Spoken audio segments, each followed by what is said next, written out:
কোরআনের একটি আয়াত যা বর্তমান পরিস্থিতির সাথে খুবই প্রাসঙ্গিক। আল্লাহ তাআলা সূরা বুরুজে 10 নম্বর এবং 11 নম্বর আয়াতে বলতেছেন,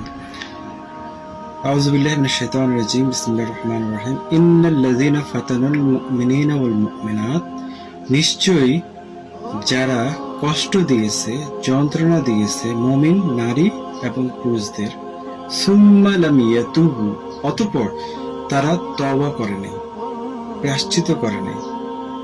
সুম্মা লাম ইয়াতুবু ফালাহুম আযাবু জাহান্নাম, সুতরাং তাদের জন্যই রয়েছে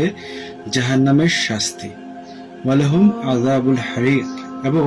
তাদের জন্য রয়েছে দহন যন্ত্রণা। অপরদিকে আল্লাহ তাআলা বলতেছেন যে ইন্নাল্লাযীনা আমানু, নিশ্চয়ই যারা ঈমান এনেছে, ইন্নাল্লাযীনা আমানু ওয়া আমিলুস সালিহাত, ঈমান আনার সাথে